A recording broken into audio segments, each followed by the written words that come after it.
For today's video, we wanted to do a man versus machine making butter.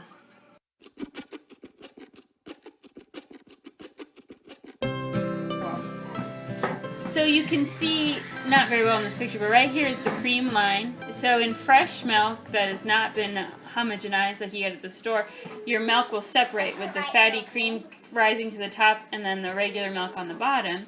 And so if you scrape the cream off, you can put it in your coffee, you can make butter with it, you can use it to cook. It's really delicious. Make sure you leave a little on your milk though, because it's good for drinking too when you mix it in.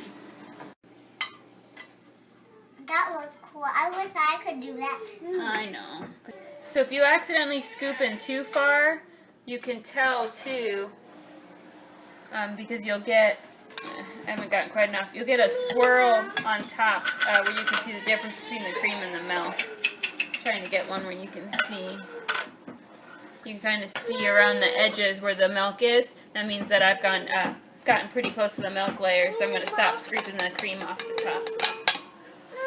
Making homemade butter from fresh cream is pretty simple. There's just two steps. First, you need a jar with your fresh cream in it. And second, you need to give it to a skilled worker. Ivy, are you up to the challenge? Yes.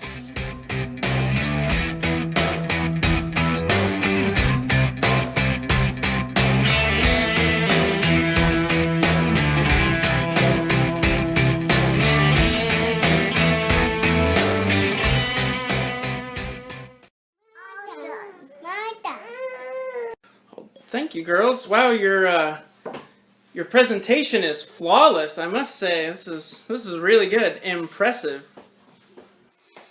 But we kid. That's actually not how I make butter. You can make butter that way. It'll take you about 20 minutes to shake this cream into a clump of butter, and then you want to strain off the buttermilk.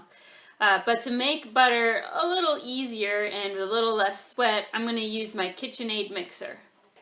I have my KitchenAid mixer all set up with its whisk attachment, and I'm going to go ahead and just pour in all of the cream I have. It really doesn't matter how much you use, it just depends how much butter you want. I think I have probably about 3.5 cups saved up that I'm going to be using today.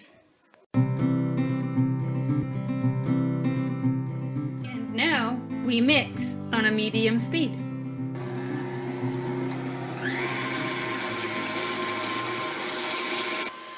So I've got my mixer going. You can probably hear it whizzing around in the background.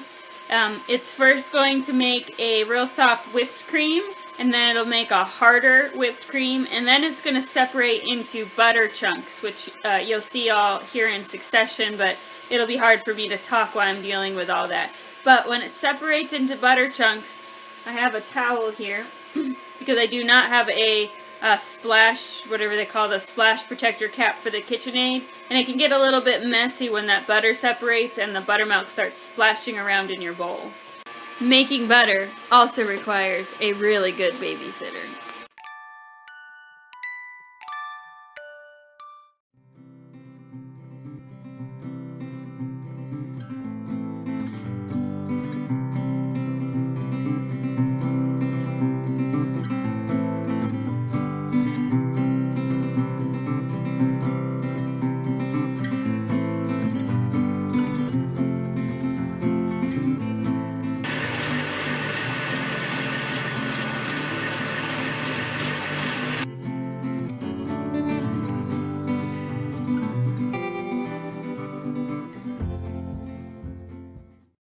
I couldn't really get a good video of it because the motor is so loud, the camera, the microphone couldn't pick it up. But when it's ready, it starts making kind of a slapping sound inside your mixer because the butter, I guess you can call them curds, have separated from the buttermilk, and that buttermilk just kind of slaps around in there. And that's also what makes the big splashing mess.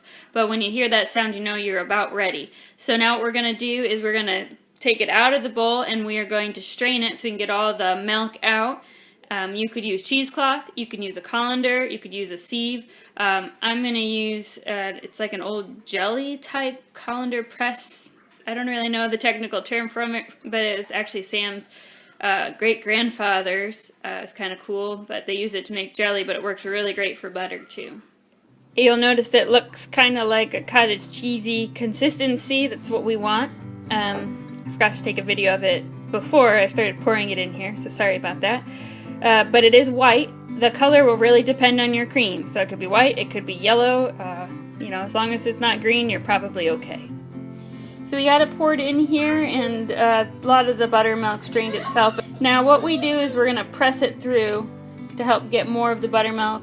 And I'm actually going to probably use my fingers here after I put the phone down. But our goal is to get as much of the leftover liquid out. It helps our butter last longer and not to spoil.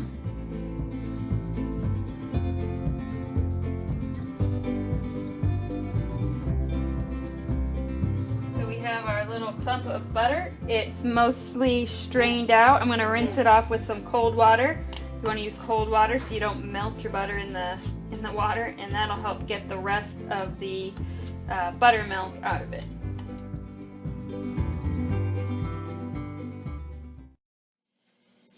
There you have it. Got some butter. If you wanted salted butter, you could put some sea salt at this stage and then just massage it into the butter. I'm going to leave it unsalted right now.